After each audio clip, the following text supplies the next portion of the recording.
Wow, what an amazing session. We have an SMX Special here, and we're talking about how we rank videos on Google, on AI search. We are talking about how AI search is being impacted by videos, and we're talking about how the whole video creation industry is being changed, but how important humans are still going to be and what their skill set needs to be. So this is what we're talking to about with Phil Nottingham.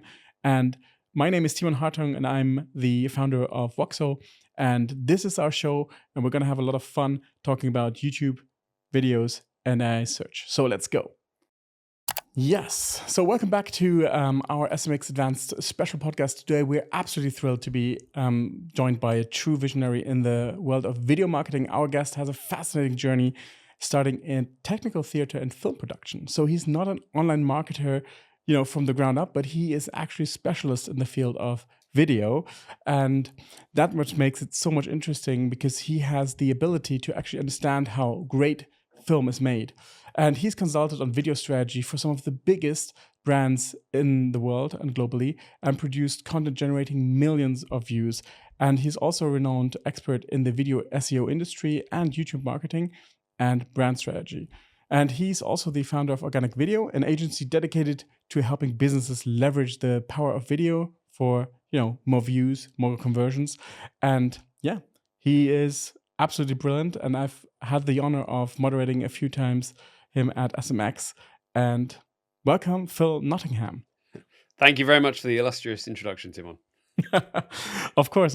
No, it's always been a pleasure to, hear you speak about video and video SEO and how to, use videos properly, because I think it's one of the things that has been ignored by so many companies to use this properly to really make a lot of, impressions, but also money from this. And if we look back at the internet started as text. Then pretty quickly, images were around. And then video took a long time, and we have a lot of videos now, but still, it's still taking a long time for companies to jump on the video bandwagon to actually, they say it takes 1,000 words to describe one image, but it takes also like 1,000 images to describe 30 seconds of video, and it's it just makes things so much clearer. And I think a lot of companies are just missing this huge opportunity to use video. Yes. It will not surprise you to know that I agree. I think the growth of video online, I suppose, has been initially just stymied by technology. So, we needed significant bandwidth to be able to stream video, to be able to upload it, produce it.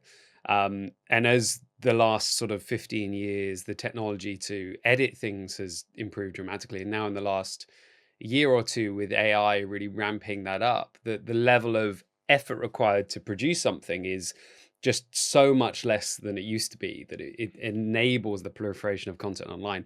But I agree that even despite that, most businesses are sort of a bit slow off the mark.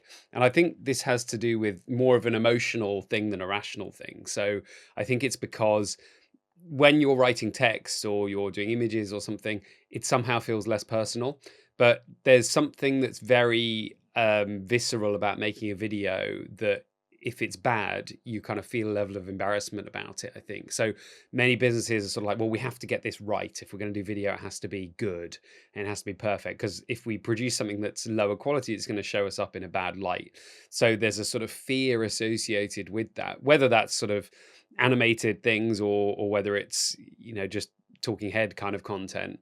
I think there's a fear of it not being good enough, or it feeling so personal and so sort of intimate in a sense, I think, because it relates more to the way in which we actually speak to each other as human beings, that many people are reluctant to do it. And you see this even in like the sales world, where you'd think that's such a basic thing, sales videos, you just make a video. Most salespeople are reluctant to do this. And that's clearly just on an emotional level, it feels more personal. They want the barrier of email and phone in some sense. So I think that's the core thing to break through now in order to adopt this at a greater scale, is getting over some of that concern that I think the older generation have, that maybe the younger generation don't have as much, because they're sort of video natives, if you like. Most of their social media content is just filmed stuff for Instagram and all the rest of it. So I think there's a generational aspect to this, but also just understanding what video means for a business is not necessarily that personal. And actually, the worst thing that happens is you make something bad, nobody watches it,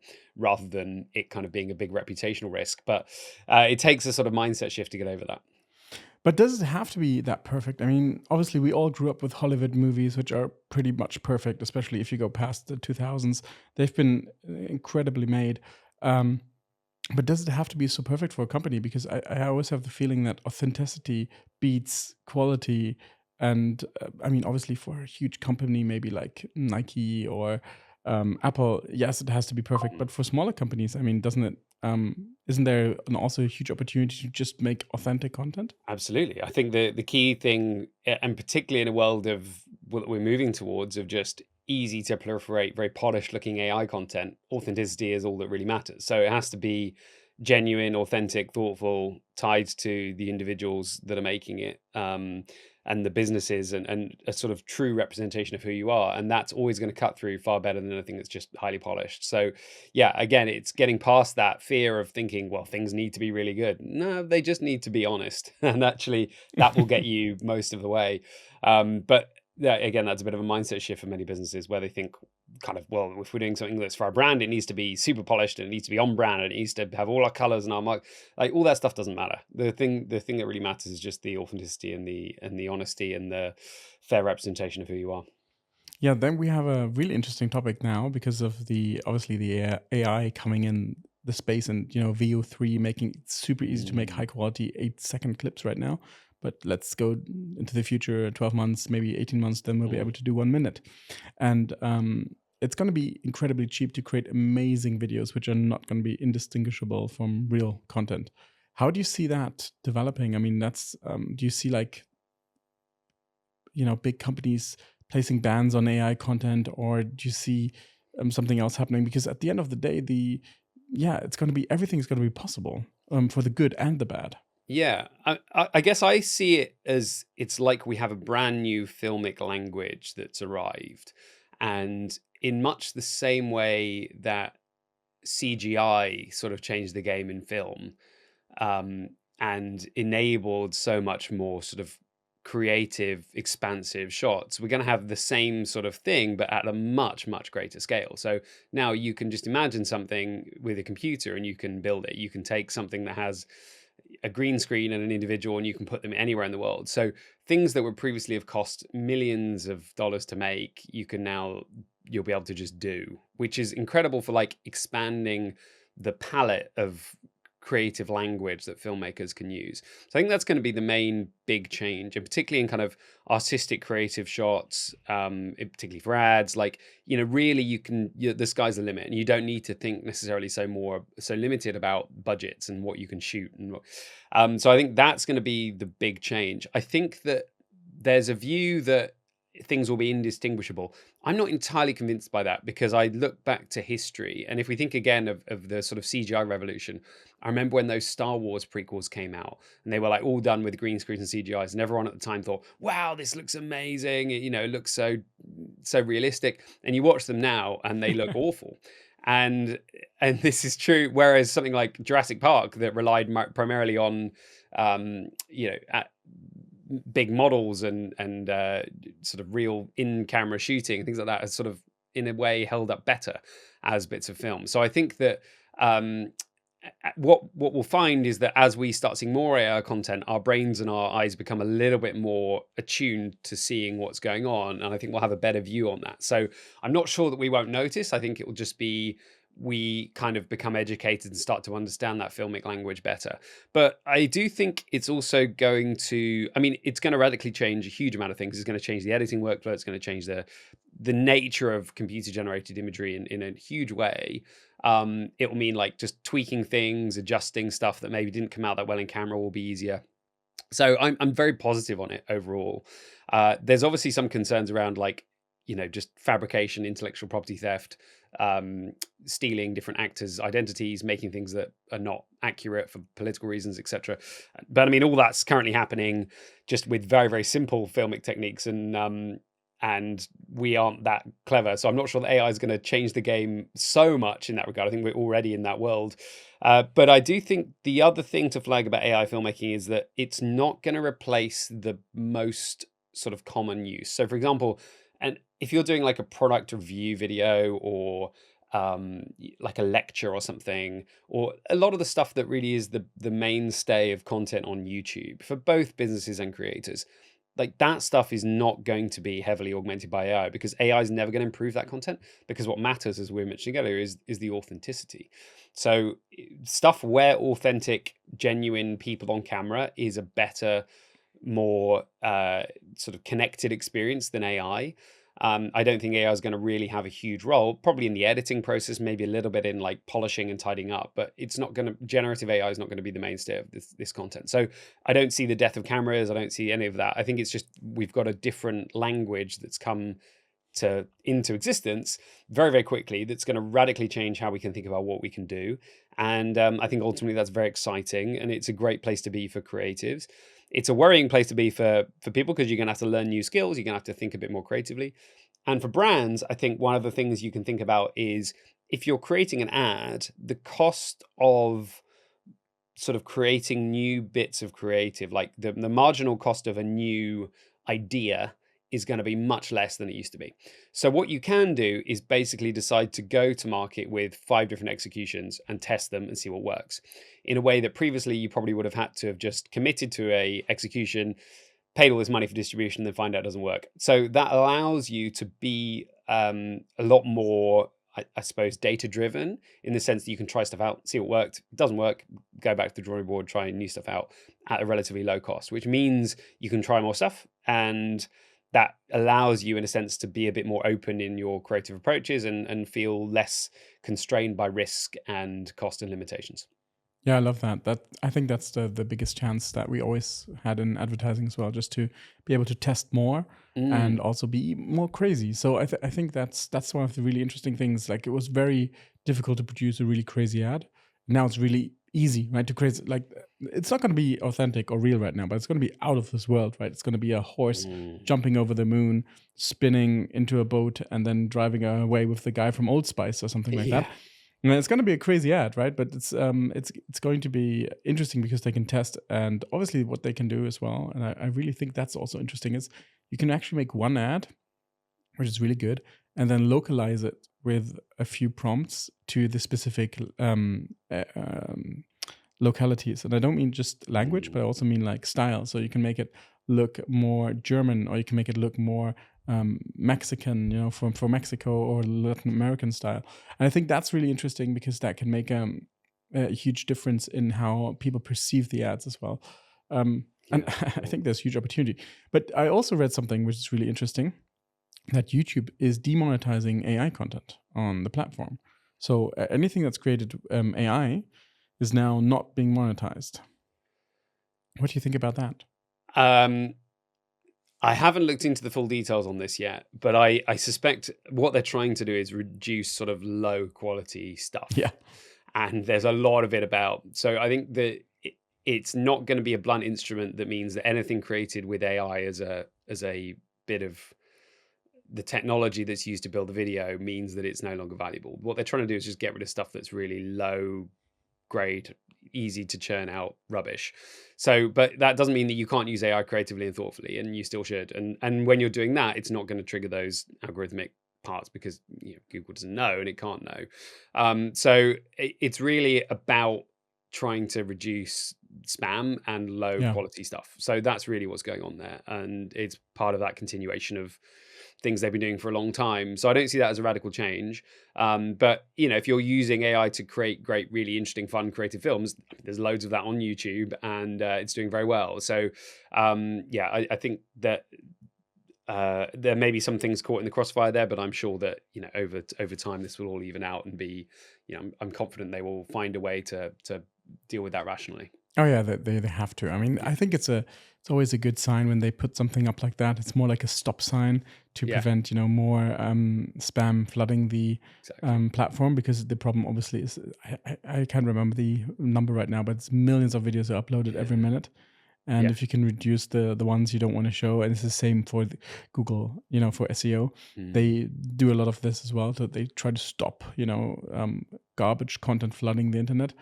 And obviously that makes a lot of sense. And then at some point they'll do some watermarking or something like that in videos to identify them easier. But I think it's a positive how they're doing it right now. For sure. The other thing I was just thinking about as you were talking earlier is the idea of like this hyper personalization with the ads and being really, really specific with that, and being able to kind of do really crazy, wild creatives. We're definitely in that moment right now where that's the sort of the current trend. And I think that what we'll find, as we often find, is that these trends are sort of cyclical. And that this will be the thing where we get hyper personalized, hyper localized. Yeah. But ultimately, there's another side of advertising that people want a shared experience that they can talk about. And if your ad experience is so different to everybody else, you don't, you're not necessarily going to have that word of mouth aspect that comes with it. And so I think there may then be a pushback to going to, okay, everybody's making these crazy videos, where all this wild stuff happens and it's totally outside the realm of what we previously could have shot. And then it's obviously looks AI, and that when everything looks like that, there's going to be then a backlash to go, well, can we do something different? So things then may come back around and people wanting to do more unique, individual, great sort of cinematic creative again that is perhaps less AI reliant. So all this stuff, advertising, I think, is always in conversation with the culture, and the culture at the moment is like loving experimenting with this stuff. But if we look forward 3-4 years, it may well be very different, and it will look obvious in hindsight. But you can mark this in the ground and say, I think that the current trend of what we're doing with AI will probably not be what it looks like in 4 or 5 years' time. That's something really interesting you just mentioned, how a group wants to talk about the same things again. And I think that is something that mainstream TV had many years ago. So there were these certain shows that everybody was watching. I guess one of the big ones was Lost. It wasn't Lost, but Lost, the show, the TV series. And obviously you had in the UK you have Coronation Street or something like that, and in Germany you have Lindenstraße. Yeah. So these were and obviously all the derivatives of this. And I remember a time when in Germany there was something called TV Total, which they tried to redo, but it failed. But everybody in the playground at school was talking about this. Yeah. Every day, everybody's talking about what happened in that, and they were discussing this. And this has totally vanished because less people are watching mainstream TV. And the only things I see people still talking about is football games and other sporting events. Everything else is kind of like everybody's in their own bubble on YouTube. And it's very interesting that you said that because it's hyper personalized, right? I only get my topics on YouTube and my friends only get their topics on YouTube. And we have so little crossover. So I actually agree. And I think that hyper-personalization gets you so disconnected that at some point you want this connection again, that you get something to talk about with people you want to get to know, because otherwise you have no connection point. Humans are always trying to, that's why when you meet somebody new, you're always like, where you come from, how old are you, how many kids do you have, to find similarities to get something to talk about, to become friends or familiar with that person. And if you don't have that, it's impossible. That's why I still think Netflix is an important role, because they push out these big TV shows that everybody watches and that everybody can talk about. Yes, exactly. Well, I remember thinking it must be about 10, 12 years ago now when Netflix sort of started producing its own original content. Maybe a bit earlier than that. House of Cards, I think it was. That they did a thing that was quite revolutionary at some point. They would just dump all the content in one go. And that was like, you can binge watch it. Wow. And that was a thing you never could do before. And then that became the commonplace. The stuff would just be released at once and everyone would binge it. And then then they found, well, actually, we're not getting the kind of word of mouth aspect of that. So then HBO went back to sort of, well, we're going to just release stuff once a week. And then Netflix started to do that so now we're back to releasing one episode a week. But there was a period.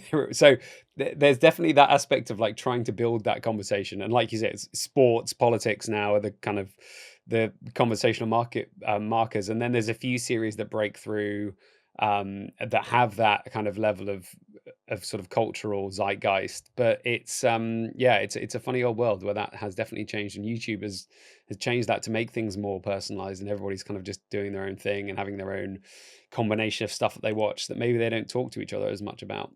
It's definitely very interesting. But let's talk a bit about your session at SMX Advanced in Berlin, and it's September, right?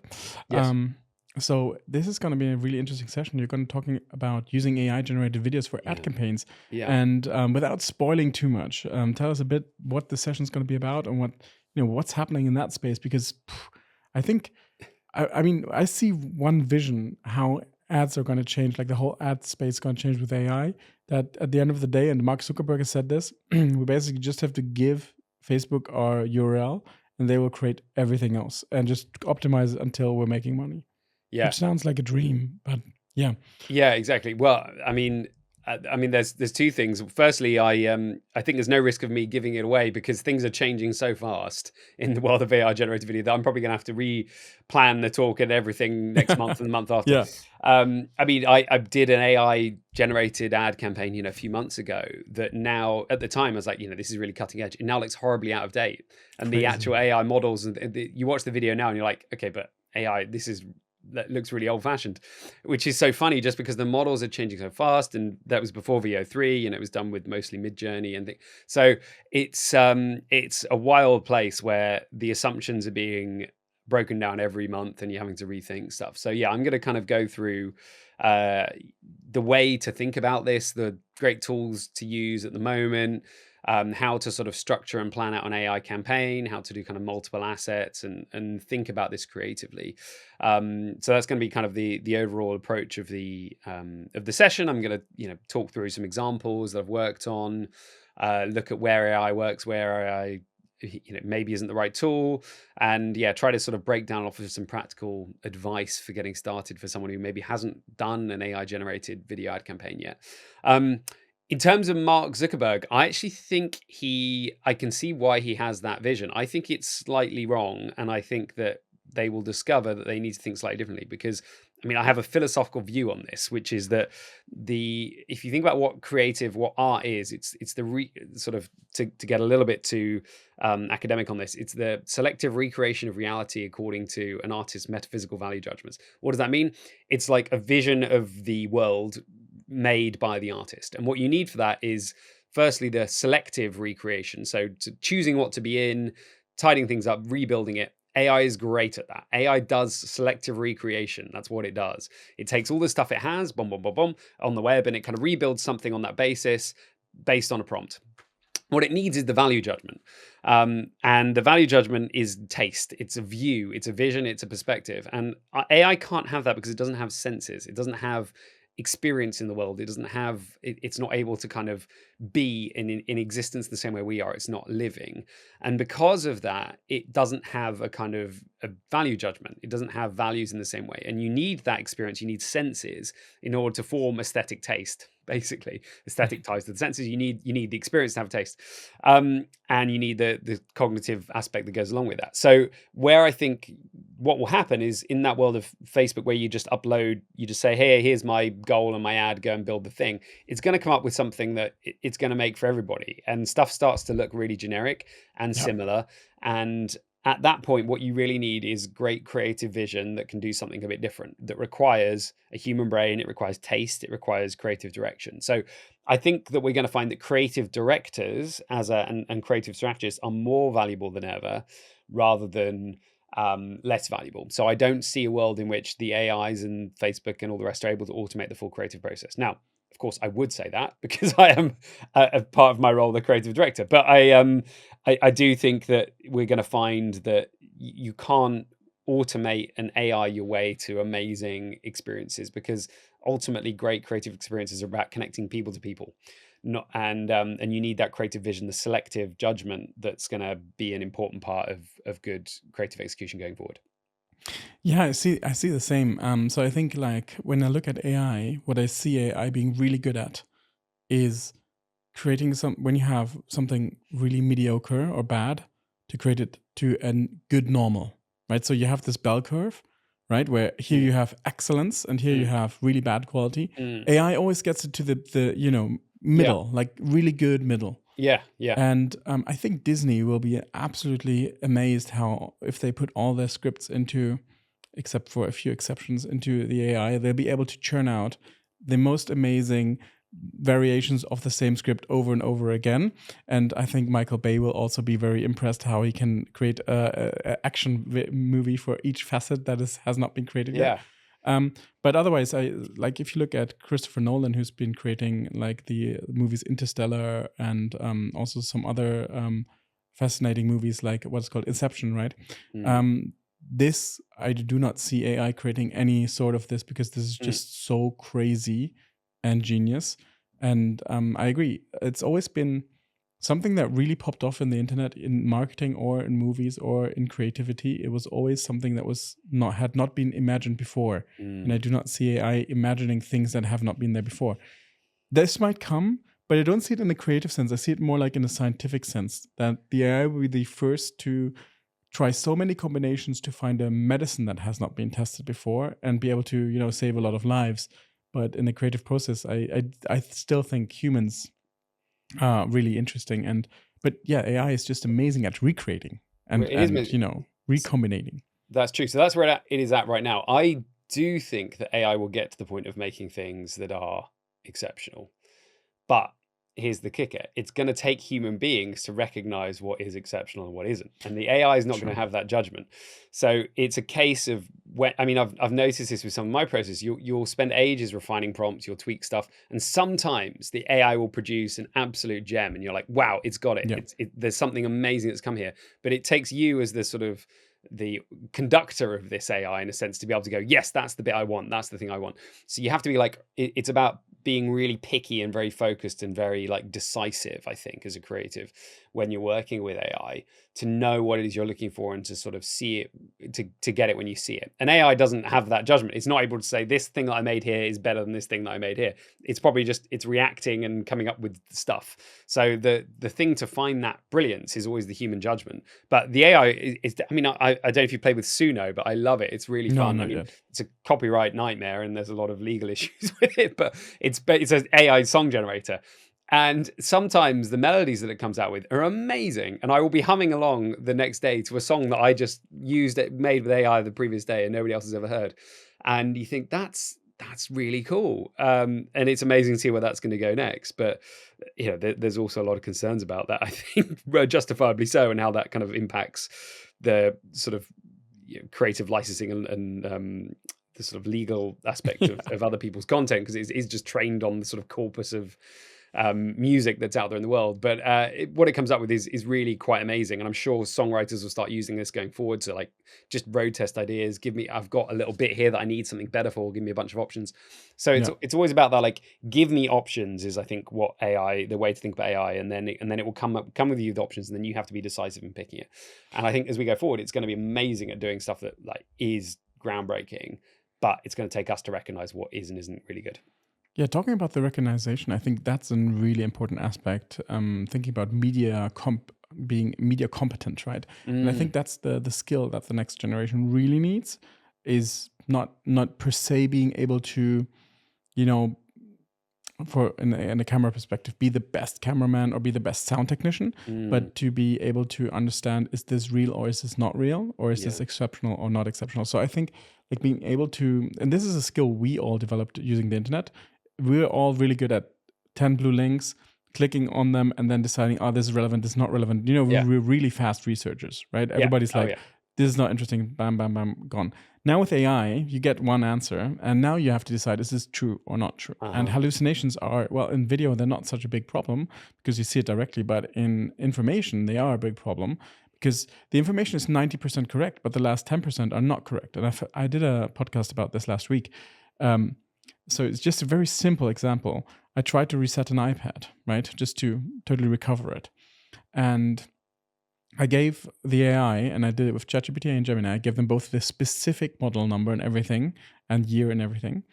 And they gave me answers, but there was one part missing. When I had to take off my finger off one of the buttons, they didn't say that, and I couldn't recover it. And then on the Apple documentation, it said that. And that was very easy. But you see, like, this part was missing, and if I would have just taken this, because I didn't know. I've done it many times, but I didn't know that this part was missing. And if I would have taken this information, copied it into the Apple manual, and then had that printed 100,000 times, that would have been very wrong. But you see, that is something that obviously on a bigger extent can be problematic. And I think that's something where we have to learn to be very vigorous in understanding, is this information real or is it not real? Yeah.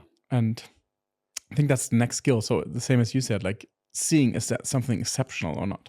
Yeah, and I suppose the analogy that's often cited that maybe is not a terrible one is the advent of the printing press, where Gutenberg, produced this thing, and then people are pumping out all this different documentation, and it goes around to the peasants of the land, and everybody's reading stuff. They don't know; they're unable to determine what's true and what's Yeah, false. exactly.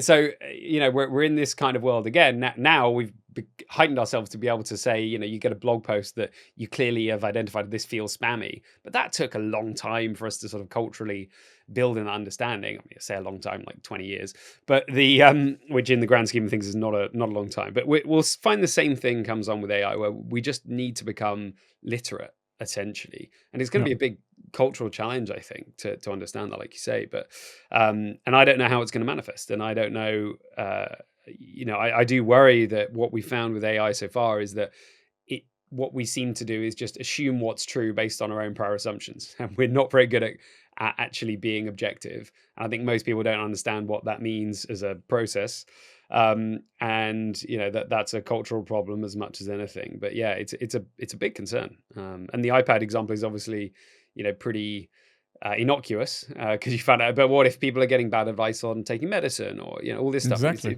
It's deeply worrying. Yeah. But let's jump to search. How important are videos for SEO?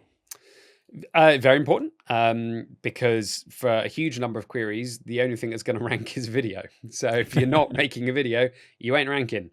And obviously, yeah, video search is a significant part of the algorithm.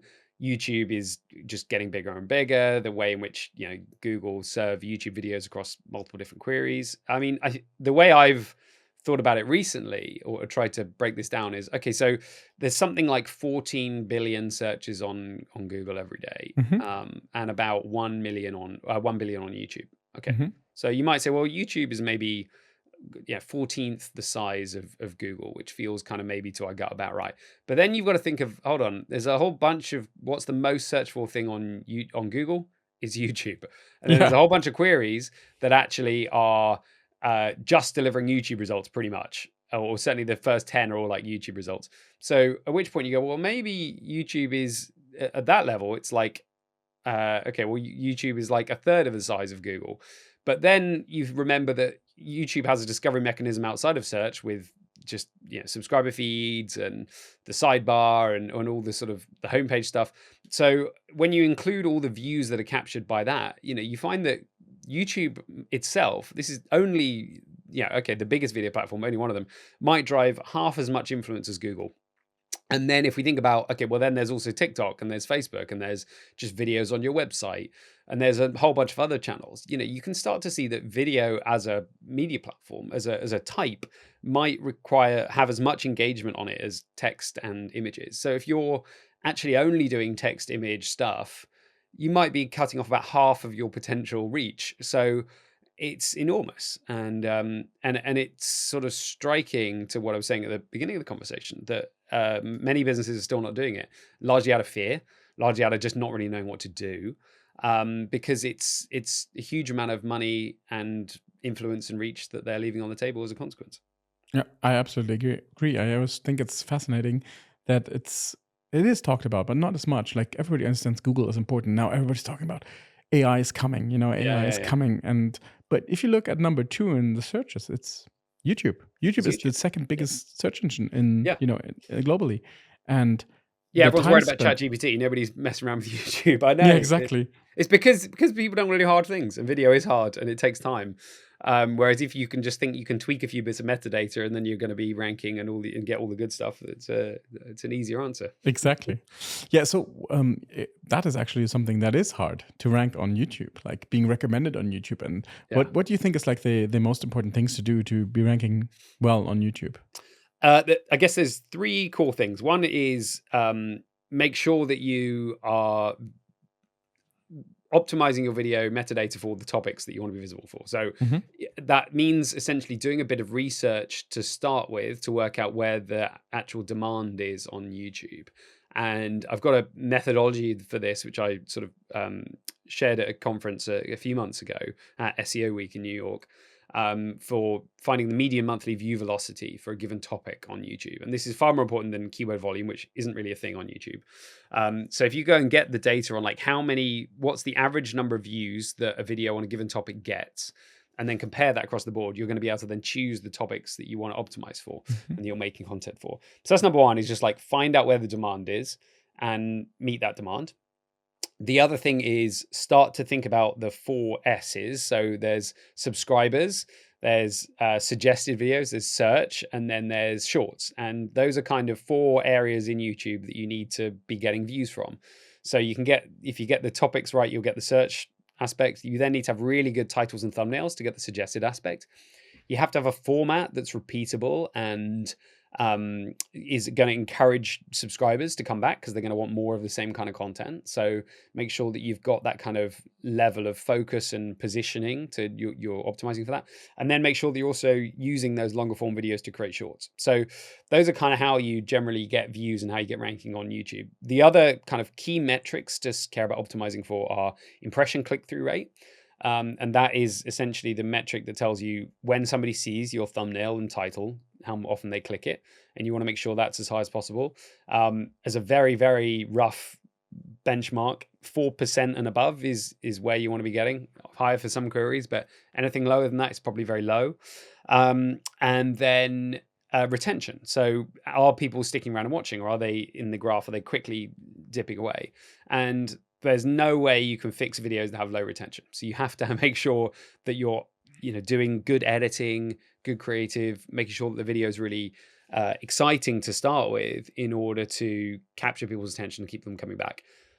So the combination of the framing that comes from the title and thumbnail and the actual content offered that's shown through that, the first sort of segment of the video, the first 10-15 seconds are the key things that you need to do to capture attention and get people watching. And if you've got that, then you're going to start to rank and be visible. Yeah, I love that. That's why we're going to do the intro at the end, so I can really capture the audience with what we've been talking about. Yeah, it's one of the things really to do that. It's interesting how different it is, and I see that keywords do play a role in title and meta description, but it's more about really like giving the people what they want. So I see a lot of videos with questions, Yeah. like, so the question that is asked, they try to answer it with the video. Yeah. And I see that working well. I assume, sure. Yeah, I mean, the keywords aren't important. That doesn't matter. The overall topics, like what you're making stuff about, matters, but how you frame it in terms of the keywords doesn't matter. Google is smart enough now by some distance to be able to work that out. So it's a case of just like, creating very clickable titles and thumbnails, questions, open the loop, open that cognitive thing where there's, I need to find out more, offering a clear solution to a problem, whatever it might be. So there's different approaches to get good titles and thumbnails, but you need to capture that intent for clicks rather than worrying about the keywords. And how important are subscribers? Because I've seen that getting subscribers on YouTube has become more and more hard over the years than it has been in past years. Very, very important for a few reasons. One is like you need to build up that audience base who are going to watch your content regularly and engage regularly. Because if you have high levels of subscriber engagement, you're going to get more visibility across the rest of YouTube. Okay. So it's very important to have an engaged subscriber base. The raw subscriber count is not as important as just like how engaged your actual subscribers are. So again, it comes to having good value proposition, good quality, content, and making sure that you're connecting with subscribers in a meaningful way rather than just trying to get that view count up and trying to get that subscriber count up, because that's not really the thing that's ultimately going to help. So make sure that when you have subscribers that they have high retention rate, that they're watching your stuff regularly. But yeah, it's also important for the overall sort of visibility of your channel, the level at which you're going to capture more subscribers. It's much easier to get the second 10,000 than the first 1,000 subscribers. So, things really do compound fast when you get going. So subscribers is the core engine, I think, of a good YouTube channel, is it has a large number of subscribers. So that's the key thing. If you're going to optimize for one metric, it's subscriber acquisition. So that's why if you like this content, you should definitely subscribe to this channel. Absolutely. For sure. And help us out. Because you've got the repeatable format, you're going to get more content like this. And if you find it valuable, there we go. Exactly. So looking at AI, how important is video for AI and AI search?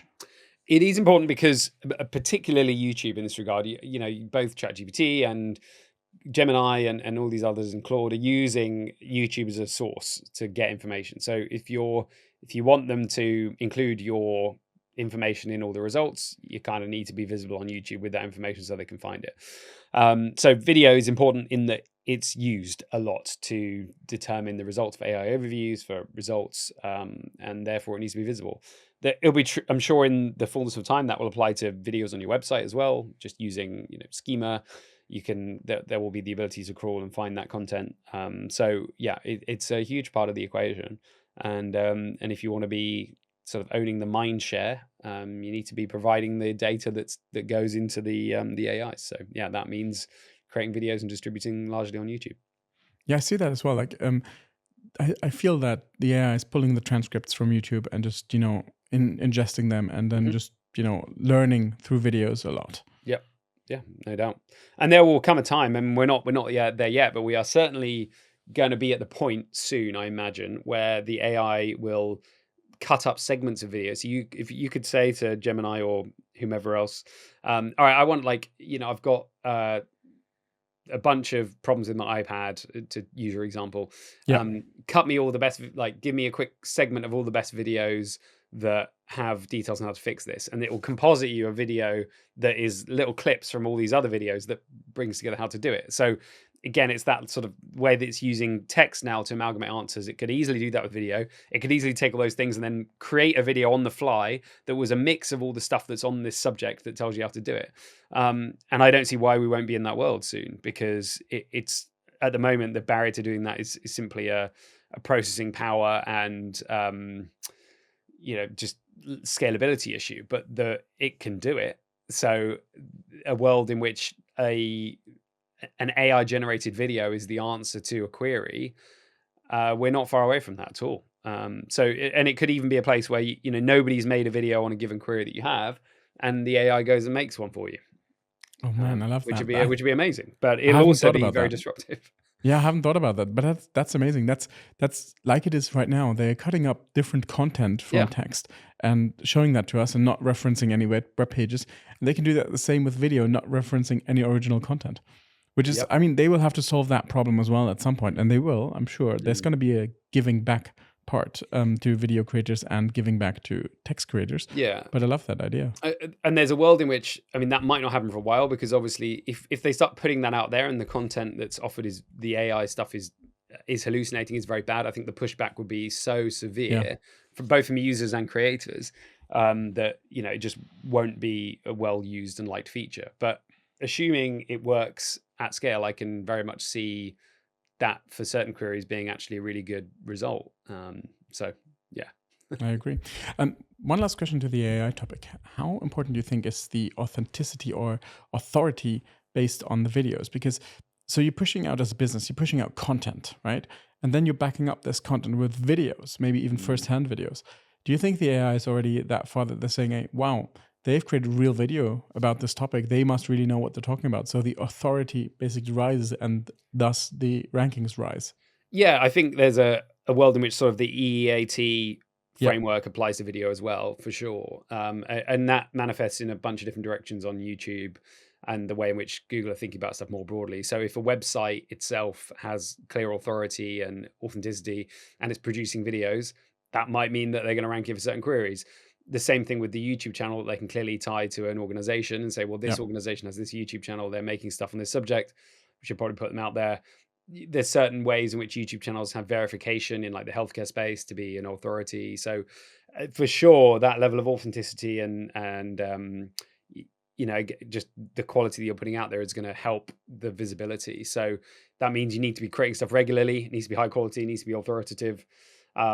And if you're not doing that, somebody else in your space will, and they're going to reap the rewards in the coming years if you don't get ahead of it. So I think a lot of like businesses right now where they're sort of struggling to know what to do with AI, often it's because you've not done the right things 2, 3, 4 years ago, and you haven't created great authoritative content, and therefore you're like, well, take the hint now with the same thing on video, like go and start to get ahead of the game here, because soon it'll be the only game that's played, and if you haven't got started, then other people will have done.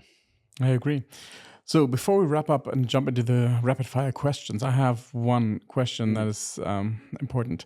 Tell us a bit about your vision behind your company, Organic Video, and Sure.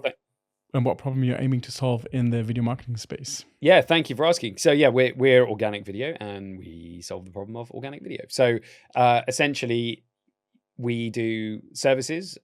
So like software and creative. So our services are like consulting. So we help businesses work out what to make and how to distribute it for their marketing. So we solve that question of what do you need to make, what do you need to get out there, what's going to work for you, what style should it be, all that kind of thing. And then we help businesses make it happen. So we then have a production wing that either we're going to make stuff ourselves, we're going to help you build a studio to make it yourselves and train you up. We're going to connect you with freelancers, and we're going to kind of fill in the gaps. So it's about helping businesses grow to the stage where they can start to produce stuff at scale with varying degrees of support. And usually for some videos, you need to do stuff yourself, and for some you need a bit of extra Yeah. help. So we offer that. And then on the other side, we have a bunch of software tools that we've built that help businesses solve some of those strategy questions as well. So we do a lot of reporting and research, so like YouTube topic research and that kind of thing we can do at scale. So it's all about solving that problem of like, what should I make? How should I make it? And then how can I get people to watch it? So trying to solve that question that most businesses have around like video marketing organically. So we don't do much paid stuff really. We do some sort of ad creative, but mostly it's around organic. And it's, what should you make? How should you distribute it? And there's a part of that that's, sort of consulting and research and measurement. Part of that that's sort of solved with software, so we can scale some of the questions and the work out that way. And then some of it is around production. So those are the kind of three things that we do. I love it. And what's the best way to reach out to you? You can send me an email at phil@organicvideo.com. Perfect. That's amazing. Let's jump into a rapid fire round before we close up. So I'm just going to ask like short questions, and you can answer short or a little longer if you like to. YouTube versus Google Video Search. Which platform is currently more impactful for discovery of brand video content, and why? I would say it depends on the goals, and it depends on the query. So some queries will have more visibility on YouTube, some will have more visibility on Google Video Search. In general, like YouTube is going to get you probably more views, but Google Video Search can drive more traffic. So it's a question of like, what are you looking to achieve? What's more important to you as a brand? So short form videos, biggest SEO advantage, like for Reels, TikTok, and Shorts. What's the biggest SEO advantage? I guess the biggest SEO advantage is just being visible for some queries that's the only content that's offered. Or if you like, for some queries, it's dominating more of the search results. So it gives you the opportunity to be visible for more queries and to have more visibility for certain queries. Cool. One key metric for video success beyond just views. Retention. Nice. AI-generated voiceovers, game changer, or does it still need work? I would say it's a game changer in certain regards because you can fix bad quality edits. You can tweak old historical content that's low quality. So it's amazing as for like audio engineers, but I don't think it's a game changer in terms of the sort of the creative output. No, but it is an amazing tool if you're like trying to fix bad audio, make tweak things where you need to change a line over time, that kind of stuff. Cool. Transcript versus closed captions for SEO. Which one is more important? I mean, they're the same thing, I suppose. Closed captions is just embedded in the player. Transcript is sort of offered as a crawlable file. So the transcript's more important for SEO, but they both matter. Okay. Biggest mistake brands make when trying to rank videos? They worry too much about stuffing the title with keywords and then make it very unappealing to click on. And then they make the thumbnails too difficult to read in a very small size. So they overcomplicate the thumbnails. Thumbnails need to be simple and easy to like consume and view and understand at a small scale, like 120 pixels wide, and titles need to be clickable. Nice. Ethical concerns in AI video. What keeps you up at night? Oh gosh. I worry about the scale at which just lies can be told and made to seem plausible through creative. And we're seeing this at scale, particularly in the world of sort of malicious foreign state actors, and that's happening a lot, and people don't have the wisdom to spot it. So particularly on Instagram, Twitter, and things like that, I worry about that a great deal. I agree. Future of video thumbnails. Will AI design them perfectly? No,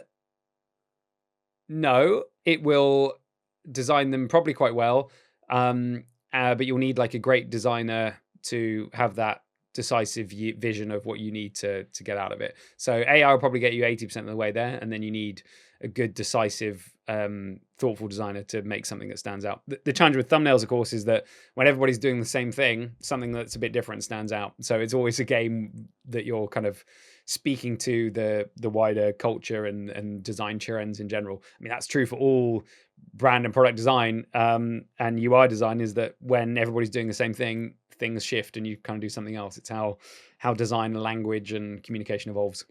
Exactly. One AI video tool you're most excited about right now? I've been really enjoying Luma Labs, which is great for just making something from an image. So I've been using that a lot to create animatics. So essentially, if I'm working with a designer or we're planning out a shoot, I can go and make in a couple of hours like an AI dummy version of a video that looks quite good just based on a bunch of static images. And that will give you such a good idea of how the video is going to work, that allows you to see the problems with it, the things that need adjusting, before you've even picked up a camera. And that is really fun and very helpful. Amazing. What is the average video length you'd recommend for optimal, optimization for Google and YouTube? I just think about it in terms of, there's like different formats. So much like TV, it's like there's episodes, there's feature lengths, and then there's ads, there's shorts, there's snacks. So they all have like, each length has a different kind of format, a different character, but they're all useful for different things. So you need to, what I advise companies to do is to work out what you're making the video for. Go and have a look at the other videos on that topic, or the other videos that have a similar character, and work out what the typical length for a ranking video is, and then look at the variance, and that'll give you an idea of how long your video should be for that given particular topic. For example, around your iPad fixing, maybe a 4 to 5 minute video is the right length for that, and we'll know that by looking at what YouTube's deciding to surface. Probably a 20-minute video is going to be too long. Maybe a 30-second video is too short. So it's about just optimizing and adjusting the length of video according to the needs of a given topic or query or video style. And you'd research that directly on YouTube by entering the search queries. Yeah, you need to do it at scale. So, I've got a tool that will do this, and we can basically work out what the average length and variance is for the top 1,000 videos for a given query. Okay. And then that will tell you, what you should be making. Nice. My last rapid fire question. Best way to use video to answer an AI search query like, how do I do X? What's the best way to use video, or how to create that video? So for kind of simple how-to queries like that, you're probably looking at medium short video that's somewhere between a minute and 10, minute and 5, and a minute and 5 minutes, or a minute and 10 minutes. And it needs to probably have a combination of talking head, lots of close-up shots, be very instructional, keep it snappy, keep it quick, and make sure that you're just covering off the core thing that somebody is trying to solve in as succinct and easy to consume way as possible, which means normally fast cuts. It means a very succinct script, maybe a bit of music underneath, and keep it snappy. And the fast cuts, it depends on the audience, right? If you have typically an older audience, you do lower cuts. If you have more like a Gen Z audience, you do faster cuts, right? I don't know about that. I mean, I think it depends on the kind of. I would tie it more to the specific thing that you're trying to do. So okay. If it's if it's like a cooking how-to, for example, the fast cuts are just going to be there to kind of add pace and add dynamism, but you're still going to want like something that is probably 4 to 5 minutes in length if you're going through a full complicated system rather than like 30-second boom, boom, boom, boom. Okay. So, but you still want the fast cuts and you still want the like movement and the dynamism that means moving from the person to the shot, the wider version of the kitchen, the specifics of the saucepan, whatever it might be. So I think that gives motion and gives movement. Amazing. Phil, thank you so much for the interview. It's been amazing, and thank you for sharing all the knowledge. And if you want to see Phil again, I mean, you can definitely catch him on some of the conferences he's talking on all over the world, and obviously also SMX Advanced in Berlin this year. It's going to be amazing. And yeah, it's always been fun to talk to you, and it's so good to understand more how the workings are on YouTube and, you know, how AI and video is coming together and how that's impacting each other. So thank you again. And everybody who wants to work with Phil, please reach out at his email. We've put everything into the show notes. Also a link to Organic Video, his company. And then, yeah, see you very soon. Thank you very much. Great pleasure.